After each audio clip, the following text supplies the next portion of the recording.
She walked away for a bigger future, then returned to see I had built it without her. Section 1. We fell in love while planning the same future. The blueprint was spread across a stained wooden table, its edges curling under the weight of 2 cold coffee mugs.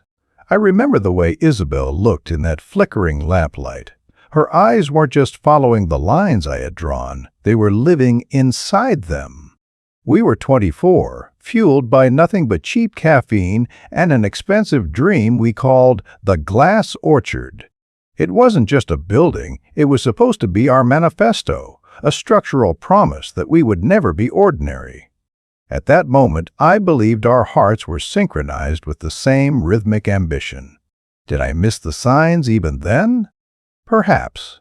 I was too busy calculating the load-bearing capacity of our future to notice the hairline fractures already forming in her resolve. We spent 3 years in that cramped studio, breathing in the scent of graphite and old paper. Every wall was covered in sketches, notes, and fragments of a life we hadn't lived yet. Isabelle would trace the outlines of the grand atrium, her voice a soft whisper as she described the way the morning sun would hit the limestone. "It's going to change everything, Adrian," she would say, and I believed her because I needed to. We were a team, a single unit moving toward a horizon that felt reachable only because we were walking toward it together. There was no room for doubt when our hands were constantly touching over the same drafting board. I stayed silent during the long nights when the money ran low and the rejections piled up like autumn leaves. I watched her struggle, and I held the weight of our shared world on my shoulders without a word of complaint. I thought my silence was a form of strength, a way to show her that I was the anchor she could always rely on. I didn't realize that sometimes an anchor is just something that holds a person back from the open sea. I poured every ounce of my creative soul into her ideas, refining her rough sketches into masterpieces of engineering.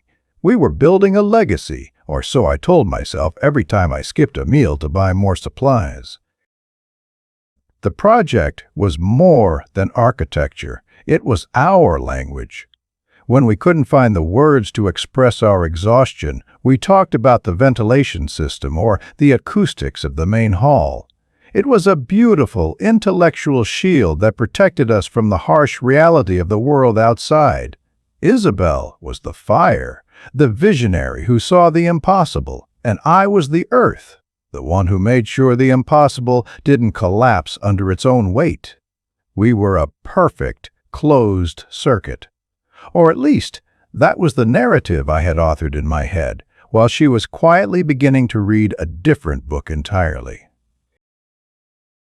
I remember a specific Tuesday when the rain was drumming against the window with a rhythmic, hollow persistence. Isabelle was staring at a blank page, her fingers tapping a nervous staccato against the desk. I reached out to touch her shoulder, but she shifted just enough to make the gesture miss its mark. It was a tiny movement, barely a centimeter, but it felt like a canyon had opened between us. "Are we actually going to do this, Adrian?" she asked, her voice devoid of its usual spark. I told her we were close, that we just needed one more breakthrough. I didn't see that she was already looking for the exit. The first time we heard the name Victor Reynolds, it sounded like a distant thunderclaps, barely audible, but ominous. He was the man who had built half the city's skyline, a giant of industry who turned everything he touched into gold and prestige. Isabelle started mentioning him in passing, her tone light but her eyes unnervingly bright. She spoke about his efficiency and his uncompromising vision. I listened, nodding along, thinking she was just looking for professional inspiration. I stayed silent, trusting in the 3 years of sweat and shared breath that bound us together. I was an architect of buildings, but a complete amateur when it came to the architecture of betrayal. As the weeks passed, the atmosphere in our studio changed from collaborative to clinical. The air felt thin, as if the oxygen was being sucked out by an invisible vacuum. Isabelle spent more time on her phone and less time at the drafting board. When I asked her about the new renders for the West Wing, she gave me a vague answer and walked into the other room. The silence between us was no longer comfortable. It was heavy, pregnant with all the things she wasn't saying. I felt a cold dread pooling in my stomach, but I pushed it down. I chose to believe in the promise, even as the person who made it began to vanish. The invitation to the Reynolds Gala arrived on a Friday. It was a thick, cream-colored card that felt like a summons to a different world. Isabelle held it like it was a holy relic, her thumb tracing the embossed gold letters. "We have to go," she said, and for the first time in months she looked truly alive. I agreed, thinking it was an opportunity for us, for the glass orchard. I imagined us standing side by side, pitching our dream to the elite. I didn't know that she had already been invited into a room where I was never intended to be a guest. That night at the studio, after she had fallen asleep, I sat alone with the blueprints. I looked at the lines we had drawn together and realized I could no longer tell where my work ended and hers began. We were so deeply entwined that the thought of finishing without her felt like trying to walk with only one leg. I touched the paper, feeling the texture of our history, and whispered a promise to the empty room. I would protect this. I would protect us. I stayed awake until the sun began to bleed through the curtains, unaware that the sunrise would bring the beginning of the end. The gala was a blur of expensive perfume and hollow laughter. Victor Reynolds stood at the center of the room, a man who commanded gravity itself. When Isabelle introduced us, his smile was polite, but his eyes were dismissive, flickering over me as if I were a piece of background furniture. But when he looked at Isabelle, his expression changed. It was the look of a collector who had found a rare, unpolished gem. I stayed silent, watching the way she leaned toward him, the way she mirrored his posture. That was the moment I understood that our shared future was being traded for a faster, more impressive one. Section 2. Admiration is more dangerous than temptation. The shift wasn't a sudden explosion. It was a slow, deliberate erosion of everything we had built. Isabelle started coming home later, her hair smelling of expensive cigars and cold night air. When I asked her how the meetings with the Reynolds group were going, she would give me truncated versions of the truth. "It's just networking, Adrian," she'd say, her voice tight with a new kind of impatience. I watched her trade our messy, passionate sketches for clean corporate slide decks. She was being groomed for a world that required her to shed her past, and I was the most prominent piece of that past. I realized that admiration is far more dangerous than simple physical temptation. Victor Reynolds didn't just offer her money. He offered her the validation of the world she had always craved. He made her feel like a star that had been trapped in a low-rent orbit. I stayed silent because I wanted to believe her loyalty was stronger than her vanity. I stayed silent because I thought that if I showed her enough patience, she would remember who actually knew the shape of her soul.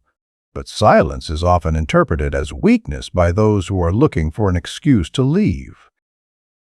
One evening, I found her packing a small suitcase. The room was dark, save for the blue glow of her laptop. She didn't look up when I entered. "Victor has a project in Dubai," she said, her voice steady, practiced. "He needs a lead designer who understands his aesthetic. It's the opportunity of a lifetime, Adrian."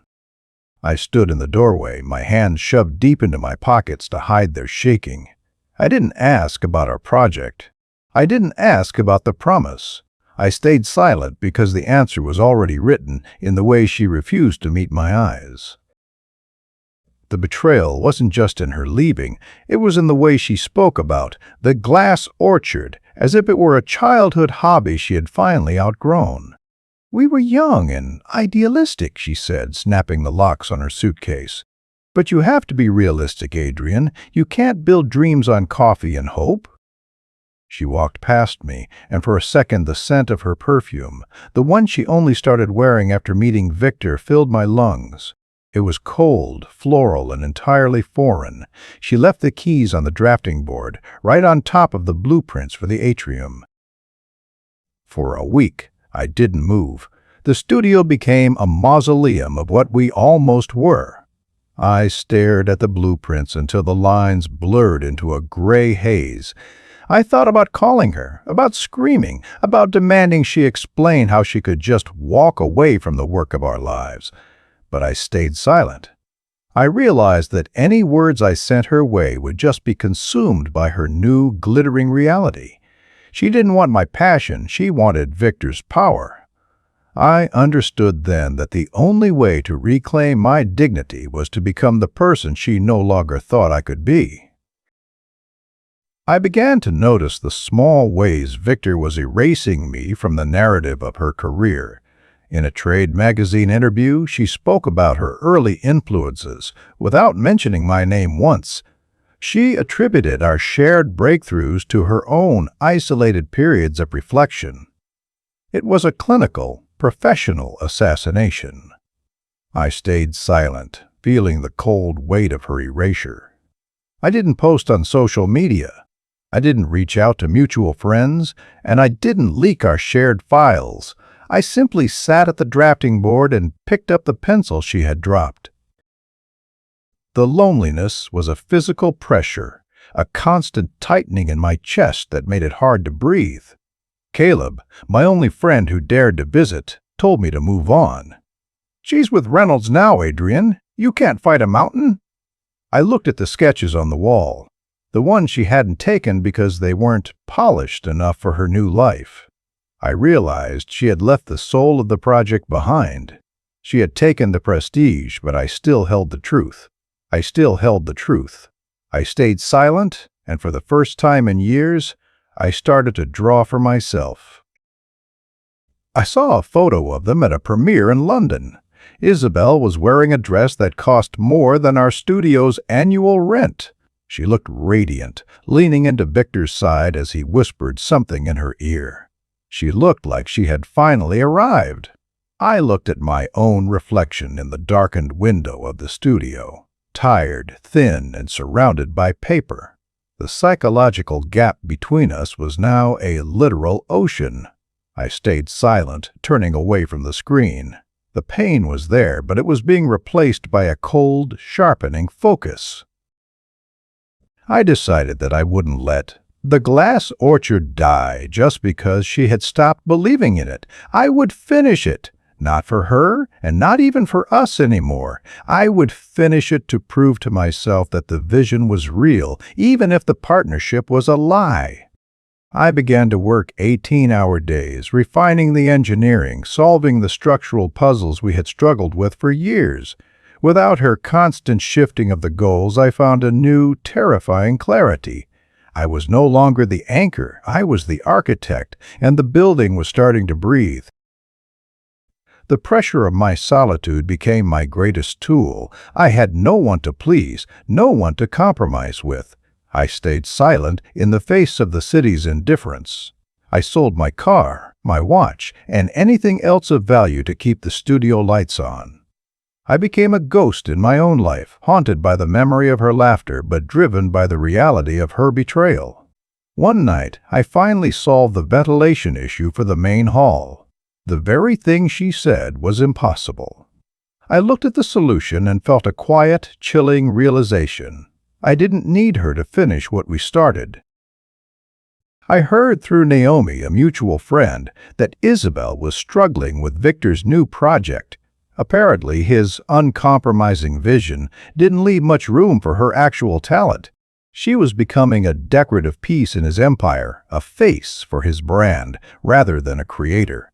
I felt a flicker of something, not pity, but a grim acknowledgement of the choice she had made. She had traded the difficult work of creation for the easy comfort of admiration. I stayed silent, focusing on the final renders of the orchard. The trap was set, not by me, but by her own ambition. As I finished the final page of the master plan, I realized that I hadn't thought about Victor Reynolds in days. He was a giant, yes, but he was a giant built on the labor of others. I had something he didn't, the original spark.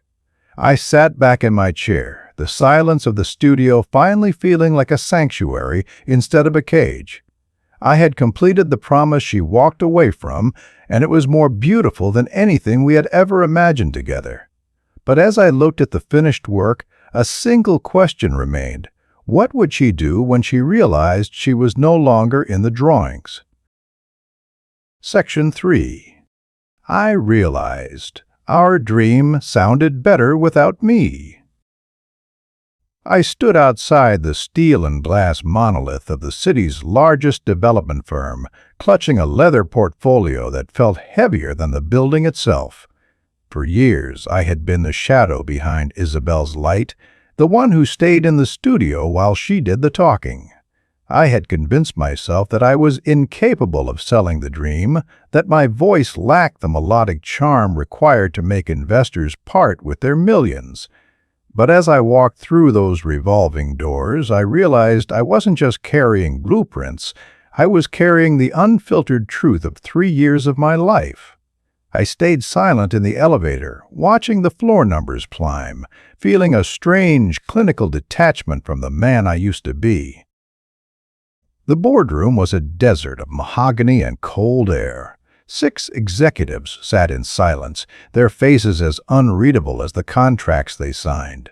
I didn't start with a grand story or a poetic metaphor about light and shadow. I simply opened the portfolio and laid out the technical specifications for the glass orchard.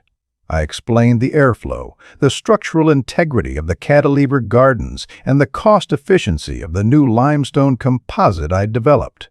For the first time, there was no one there to interrupt me with visionary fluff or romanticized distractions. I realized that our dream actually sounded much more convincing when it was backed by the quiet weight of competence.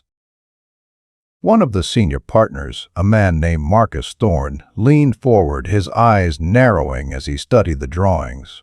"This is a significant departure from the sketches your former partner showed us 6 months ago," he said, his voice echoing in the sterile room. I stayed silent for a heartbeat, letting the implication of his words hang in the air. I realized then that Isabelle had tried to sell a hollowed-out version of my work under the Reynolds banner. She had taken the look, but had failed to understand the how. I didn't disparage her. I simply pointed to the load-bearing calculations on page 12. "The previous iterations were conceptual," I said, my voice steady and devoid of emotion. "This is executable." I watched the realization dawn on their faces. They weren't looking for a muse, they were looking for an architect.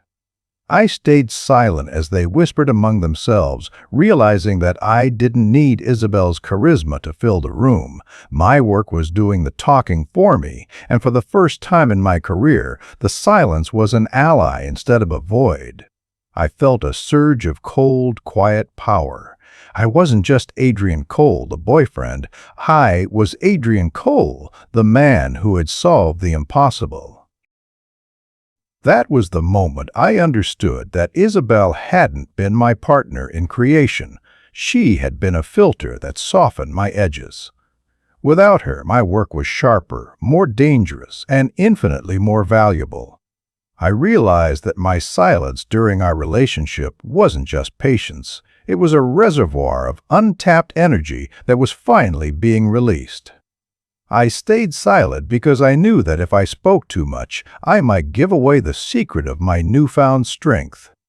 I walked out of that boardroom with a handshake and a letter of intent. I was no longer building a future for us. I was building a monument to my own survival. When I got back to the studio, the space felt larger, more purposeful. I looked at the corner where Isabelle used to sit, and instead of a pang of loss, I felt a sense of relief.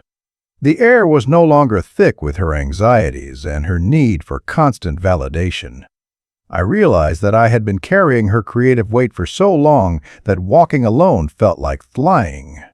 I stayed silent as I brewed a pot of coffee, the sound of the water boiling the only noise in the room. I was no longer a ghost in my own life. I was the protagonist of a story she had walked out of too early. I received a text from Naomi that evening. She told me that Victor and Isabelle were struggling to get approval for their new downtown project. The city council was demanding technical specifics they couldn't provide. I read the message and put the phone down without replying. I stayed silent because any response would have been a form of engagement I no longer required. I realized that Isabelle was now realizing the difference between having a vision and having the skill to manifest it. She was trapped in a world of surfaces, while I was building foundations that would outlast us both. The psychological pressure of my new reality was different from the old one. Before, I was afraid of losing her. Now, I was only afraid of not doing justice to the work. I stayed silent during the long hours of the night, refining the final details for the construction phase. I was no longer fueled by the desire to prove her wrong.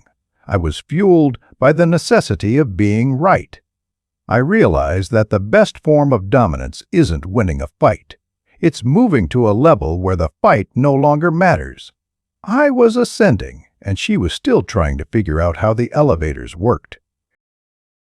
Lillian Scott, a prominent architectural critic, requested an interview after hearing rumors about the project. We met in a quiet cafe, the kind of place Isabelle would have found too plain. Lillian didn't ask about my personal life, and I didn't offer any details. I stayed silent when she brought up Victor Reynolds' latest project, which was receiving lukewarm reviews.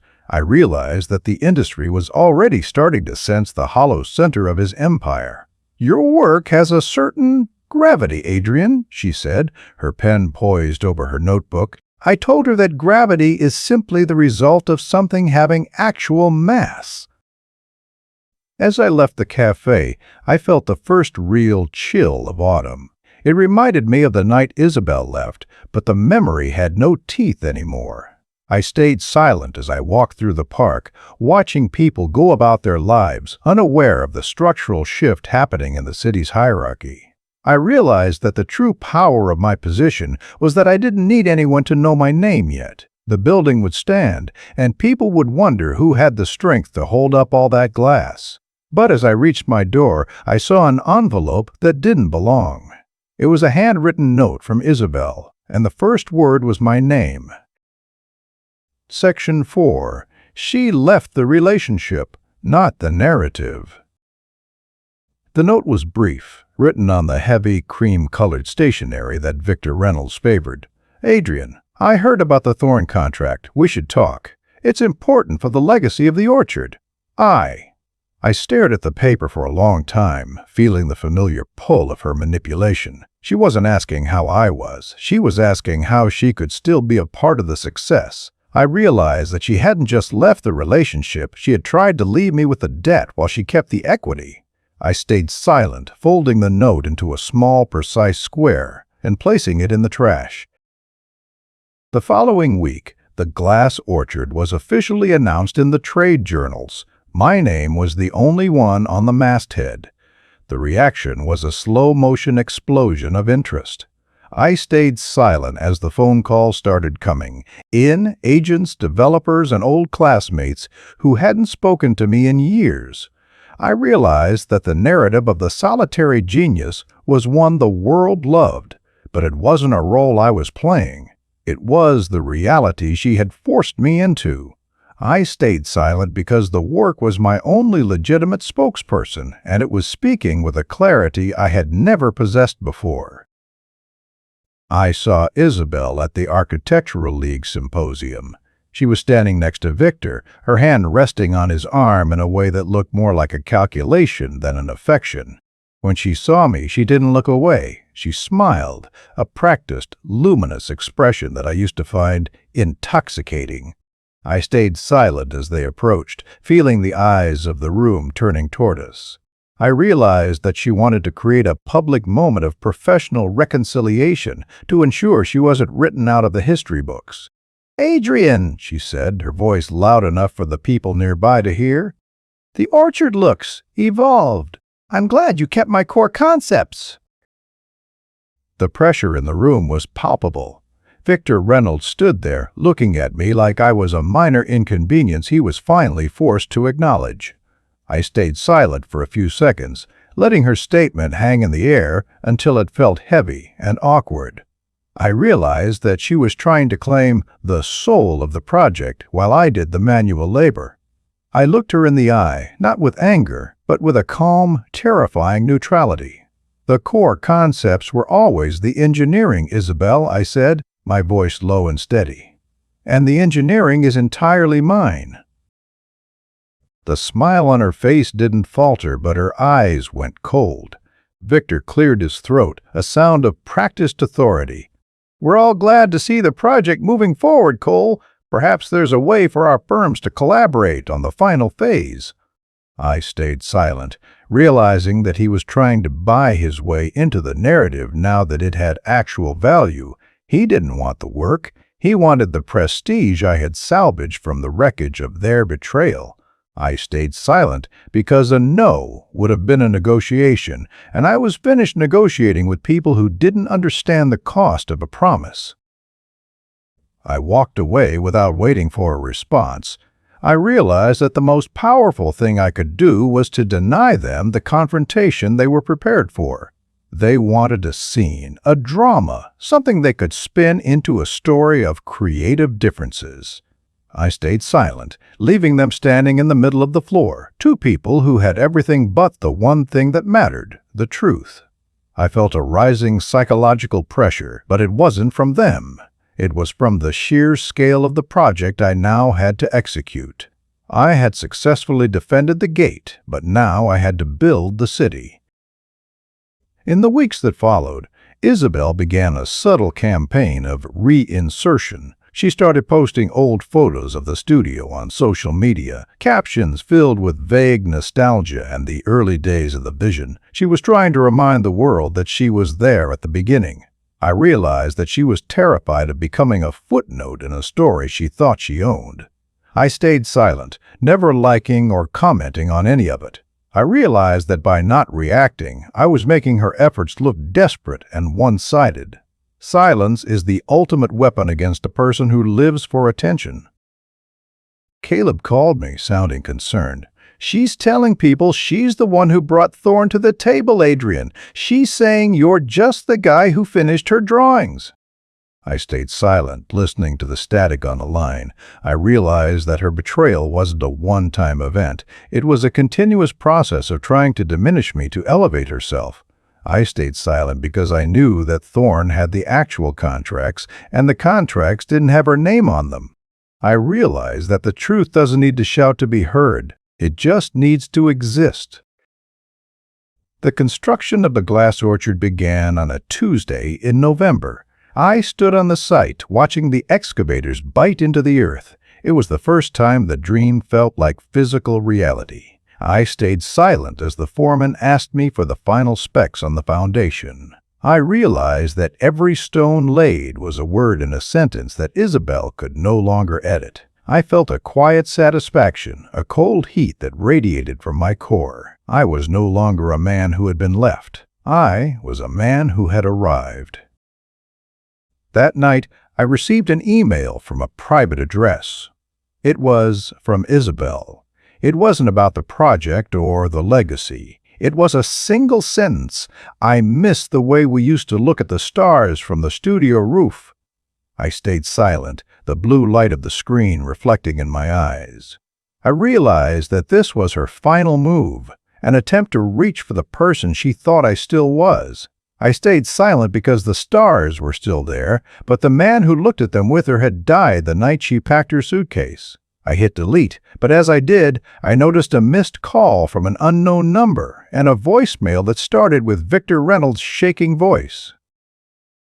Section 5. I completed the promise she walked away from. The voicemail was 20 seconds of heavy breathing and a fractured sentence that barely resembled the confident man I had met at the gala.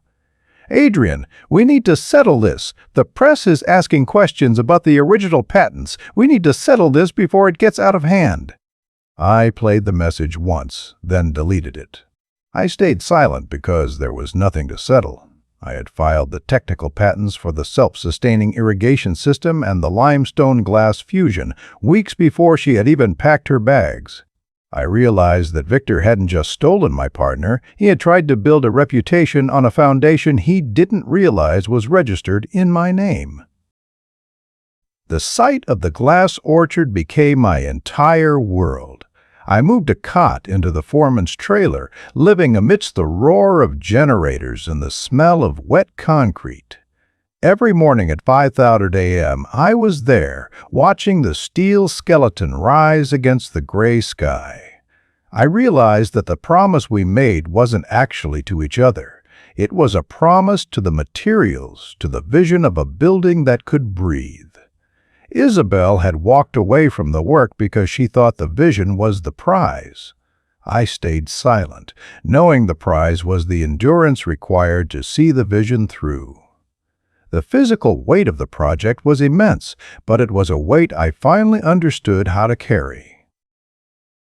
I remembered how she used to complain about the technical minutiae. "Don't get bogged down in the bolts and the glass thickness, Adrian," she would say, waving a hand over our sketches. "People want the feeling, not the physics." I realized now how wrong she had been. The feeling is what people see, but the physics is what keeps it standing when the wind turns cold. I stayed silent as I inspected the first shipment of the custom-tinted glass. It was perfect. It was exactly what we had dreamed of, yet it felt entirely new because she wasn't there to dilute the precision of its execution. The psychological pressure of the deadline was a constant, low-frequency hum in my ears. Thorne had invested $40 million, and the city was watching. Every mistake would be my mistake. Every delay would be my failure. I realized that this was the danger Isabelle had always been afraid of, the moment where there is no one else to blame. I stayed silent during the weekly progress meetings, letting the data and the site photos speak for me. I realized that my competence was becoming a shield, a barrier that kept the corporate predators at bay. They didn't need to like me, they just needed to see that the building was rising. Isabelle sent another message, this time through Caleb. "She's worried about you, man," Caleb told me over the phone. "She says you're burning yourself out. She wants to help manage the PR for the opening." I stayed silent, the irony of her offer tasting like copper in my mouth. She wanted to manage the narrative of the building she had abandoned. I realized that her concern wasn't for my health, but for her own lack of proximity to the finish line. I stayed silent because I knew that answering her would give her the very thing she was starving for, a way back inside. The promise was specifically about the atrium, a 3-story cathedral of glass that was supposed to house a living orchard. It was the most difficult part of the build, a structural nightmare that required every ounce of my focus. I spent 48 hours straight on site when the first glass panels were being hoisted. I realized that I was no longer thinking about her while I worked. The memory of her was being replaced by the reality of the glass. I stayed silent as the crane lowered the central crown piece into place. When the bolts finally sheared into their housings, I felt a click in my own chest. The promise was kept. As the structure neared completion, the silence of the site at night changed. It was no longer the silence of a void, but the silence of a completed thought. I realized that I had done what she said was impossible without the right connections. I had built it with nothing but the truth of the drawings. I stayed silent as I walked through the empty atrium, the scent of fresh earth from the newly planted trees filling the air. It was beautiful. It was terrifying. And most importantly, it was mine. I realized that I didn't need a witness to validate the achievement. The building was its own witness. The industry buzz began to shift. The rumors about Reynolds' technical difficulties were becoming public knowledge. A major trade magazine ran a cover story on the dark horse of architecture, featuring a silhouette of the orchard. I stayed silent when they called for an interview. I realized that the more I withheld myself, the more the world wanted to know. I was no longer the jilted partner. I was the silent master of the city's most anticipated project. I stayed silent because I was beginning to understand that mystery is the ultimate form of professional leverage. Lily and Scott visited the site for a final preview. She walked through the orchard, her heels clicking on the limestone floors. She didn't say a word for 20 minutes. When she finally turned to me, her eyes were filled with a rare, genuine respect. "She's going to claim she was the inspiration, you know," Lillian said softly. I stayed silent, looking up at the glass ceiling. I realized that it didn't matter what she claimed. The building was a physical fact that couldn't be argued away. I stayed silent because I knew the next move wasn't mine to make. That evening, I saw a news alert on my phone. Victor Reynolds was stepping down as CEO of his firm, citing health reasons, but the subtext was clear. A series of failed projects and legal disputes over intellectual property had gutted his credibility. I realized that the upgraded life Isabelle had chosen was collapsing under its own lack of substance. I stayed silent as I looked out over the city from the top floor of the orchard. I felt a quiet, chilling sense of inevitability. I realized that the power had fully shifted, and then I saw a familiar car pull up to the construction gate. Section 6. Success. Changes who reaches out first. Isabelle was waiting by the gate when I walked down. She wasn't wearing the designer dresses I'd seen in the magazines. She was wearing a simple coat, looking more like the girl I had known in the studio. But I realized that the look was just another costume, a tactical retreat into a version of herself she thought I would still care for. I stayed silent as I approached the gate, the heavy rattle of the chain-link fence, the only sound between us. I realized that success doesn't just change you, it changes the way people think they can manipulate you. "It's incredible, Adrian," she said, her voice trembling just enough to seem sincere. "You actually did it. You finished the atrium exactly how we talked about." I stayed silent, noticing how she still used the word "we." I realized that her mind was unable to process a reality where she wasn't a co-author of this success. I stayed silent because I wanted to see how long she could maintain the illusion of shared history. I realized that her presence here wasn't about love or even regret. It was about survival. Her brand was tied to Victor's, and Victor was sinking. "I made a mistake, Adrian," she whispered, stepping closer to the fence. "I got caught up in the noise. I thought he could give us the platform we deserved, but he's not like you. He doesn't have the soul for it." I stayed silent, watching a stray leaf drift across the concrete between us. I realized that she was trying to offer me her loyalty as a trade for a seat at the table of my success. I stayed silent because the us she was referring to had never existed. There was only her ambition and my labor. I realized that I didn't feel anger, only a profound clinical boredom. The psychological pressure of her proximity was less than I expected. I had spent months fearing this moment, imagining the things I would say to hurt her. But as I stood there, I realized that words were beneath the dignity of the building behind me. I stayed silent, letting the cold wind fill the space where my response should have been. I realized that my silence was the most devastating thing I could give her. It was the one thing she couldn't spin, couldn't edit, and couldn't use to make herself feel important. "Thorne is having a gala for the unveiling next week," she said, her tone shifting to something more professional, more desperate. "They're asking about the founding partners. I can help you navigate that, Adrian. I still have the contacts. We can fix the narrative together."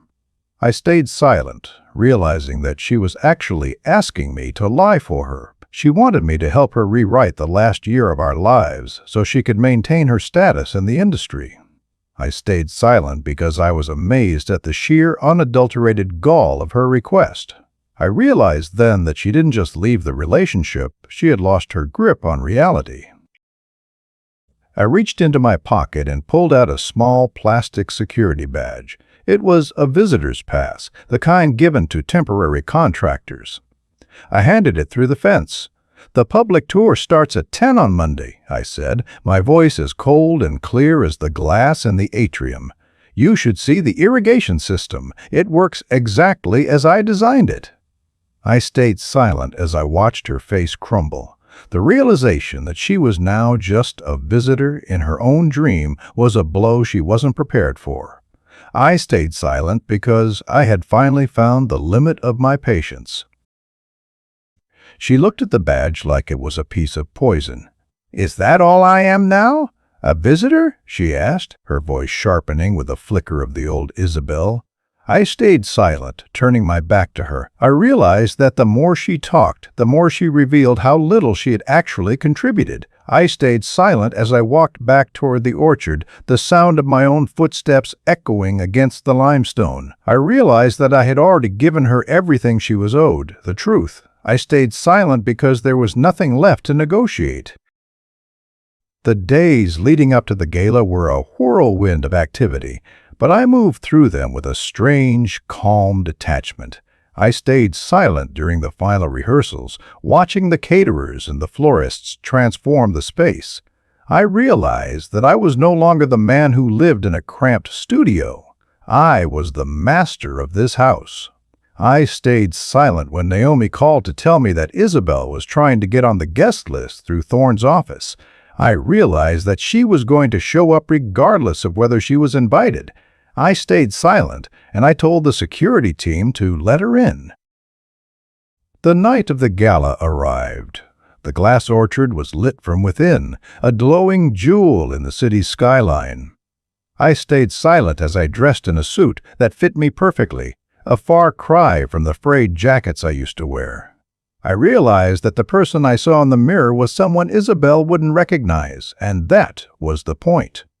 I stayed silent as I entered the atrium, the applause of 500 people washing over me. I realized that this was the more impressive world she had wanted, but she was standing on the outside of the velvet rope, watching me lead the way.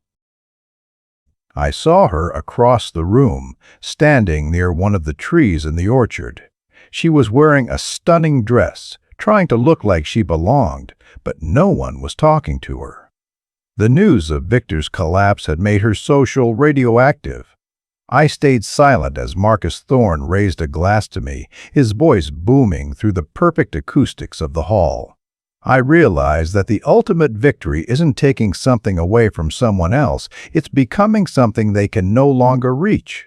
I stayed silent, but as I turned to accept the award, I saw Victor Reynolds standing in the shadows of the entrance, and he wasn't looking at the building. He was looking at Isabelle with a look of pure, cold hatred. Section 7. She recognized herself in what I became. The air in the atrium was thick with the scent of pine and expensive cologne, a sensory tapestry of the elite world Isabelle had once sacrificed everything to join. I watched from the mezzanine as Victor Reynolds moved toward her, his face a mask of restrained fury that the flashing cameras couldn't quite capture. He wasn't the titan I had met a year ago. He was a man watching his empire leak from the seams, and he clearly blamed the woman who had brought him the stolen vision of the glass orchard. I stayed silent, sipping a glass of water, feeling the cool weight of the glass against my palm.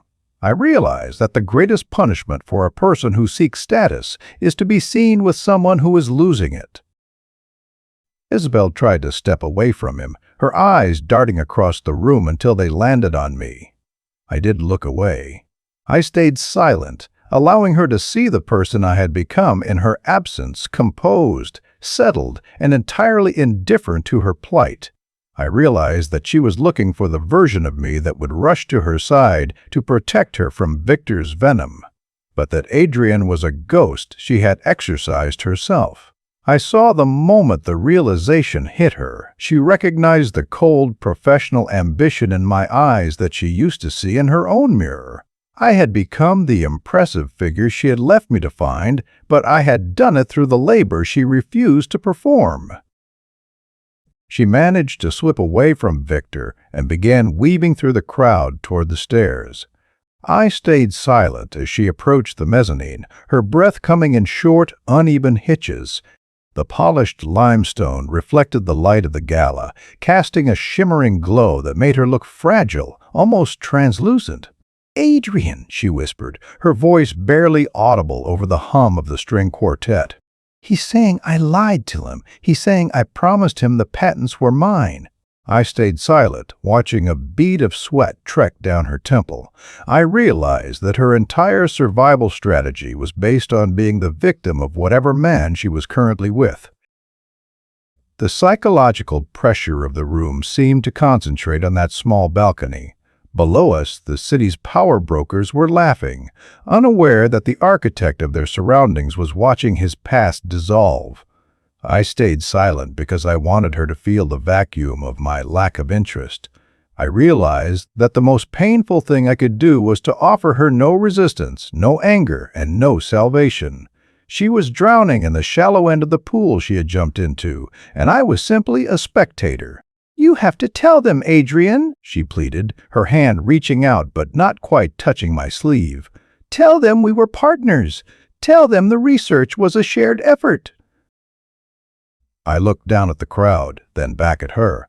I realized that she was still trying to negotiate a reality where she didn't have to face the consequences of her shortcuts. I stayed silent for a long moment, letting the music swell to a crescendo below us. "I stayed silent for 3 years while you took the credit for the vision, Isabelle," I said, my voice a low, rhythmic vibration. "I stayed silent when you left. I stayed silent when you tried to come back." I paused, watching the desperation in her eyes harden into a cold, jagged fear. "I think it's time you learned how to be silent, too." She recoiled as if I had struck her, but there was no violence in my tone, only a final, clinical clarity. I realized that she didn't know how to exist without a narrative to hide behind. Without the us, she was just a woman who had traded her integrity for a seat on a sinking ship. I stayed silent as she looked around the room, realizing that no one else was coming to help her. Victor was already at the bar, talking to a lawyer, his back turned to her. She was alone in a room full of people who only valued what she could no longer provide, access to a rising star.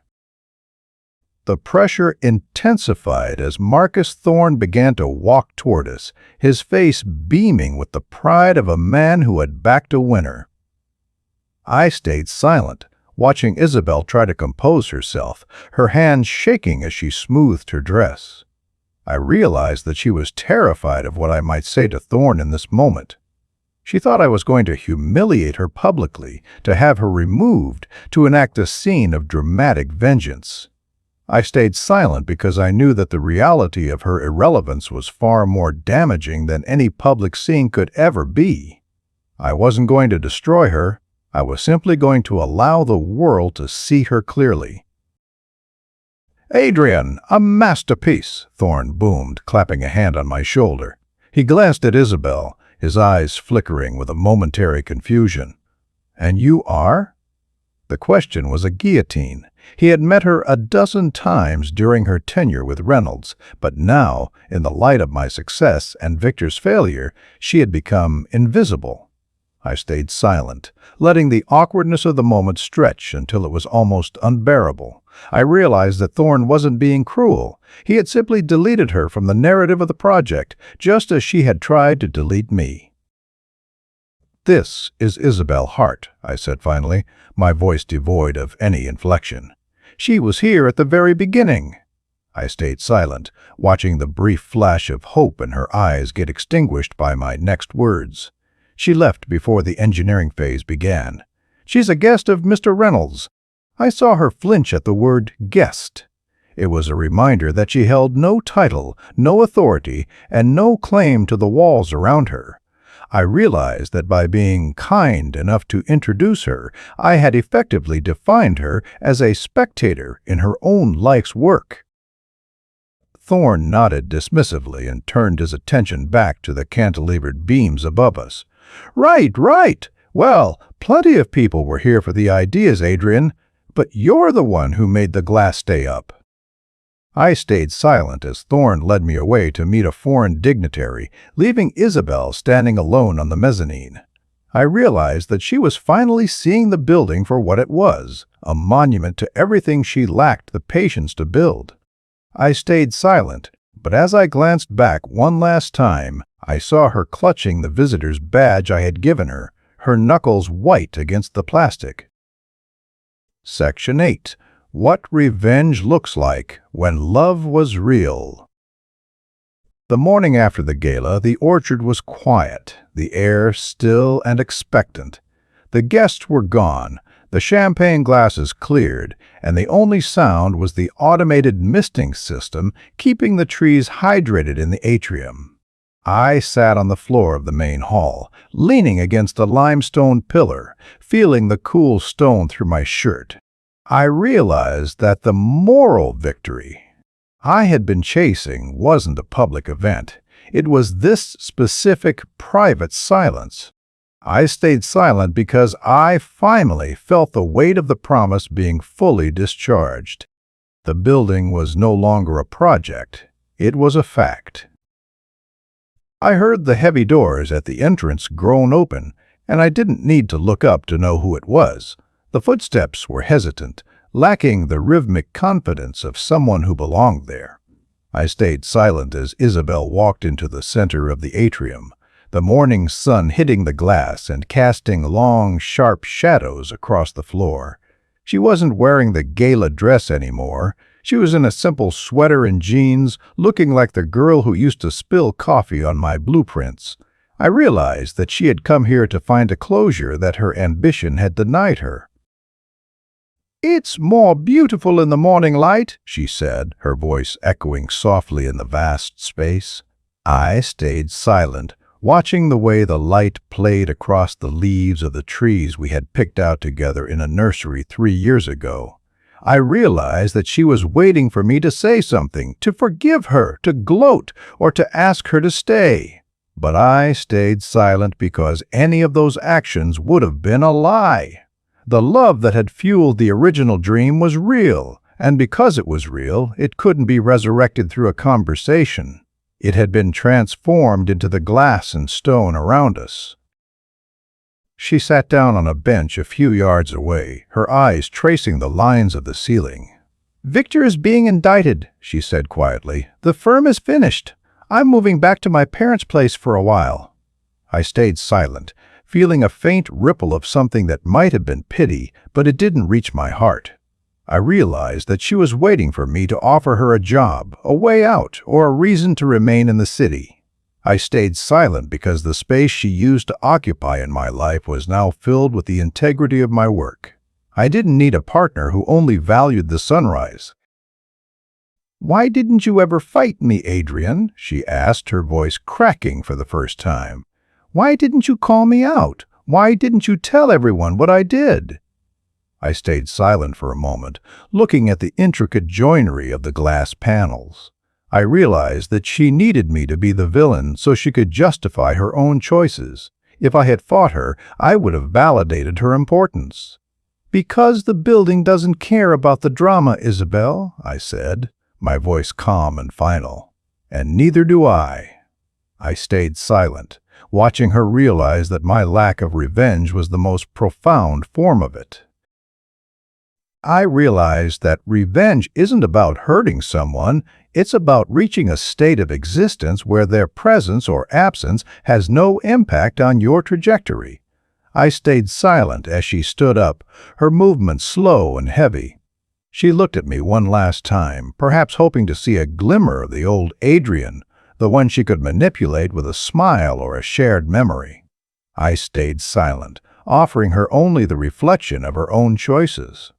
I realized that I still loved the memory of who we were, but I had no use for the person she had become to escape that memory. She walked toward the exit, her shadow stretching long across the limestone. At the threshold, she stopped and looked back at the orchard. "We really would have been something, wouldn't we?" she whispered. I stayed silent, but in my head I answered, "I already am." I realized that she was still mourning a potential while I was living in the actual. I stayed silent as the heavy doors clicked shut behind her, the sound of the latch a final, mechanical punctuation to our story. I was alone, but for the first time in my life the silence didn't feel like a lack of sound. It felt like a presence. I stood up and walked to the center of the room, standing exactly where the sun hit the floor at a 90-degree angle. I realized that my success wasn't built on her betrayal, it was built on the parts of me that she couldn't take with her. I stayed silent, feeling the immense, quiet power of a completed life. Victor Reynolds was a name on a legal brief, and Isabelle Hart was a ghost in a simple sweater. I stayed silent because there was nothing left to prove to anyone. The orchard was breathing, the trees were growing, and the glass was holding firm against the wind. The psychological pressure that had been my constant companion for a year finally evaporated, leaving behind a cold, clear sense of authority.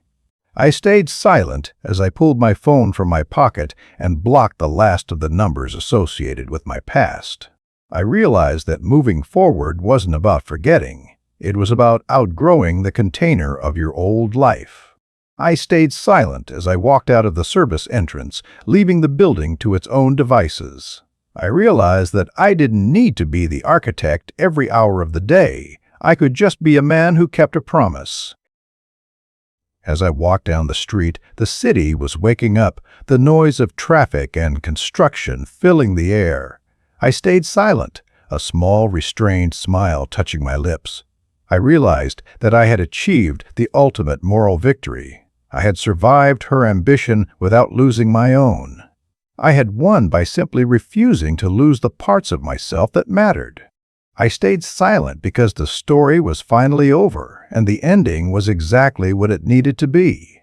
I was Adrian Cole, and the world was finally ready to hear what I had to say by watching what I had built. Thank you for watching. Don't forget to like, comment, share, and subscribe.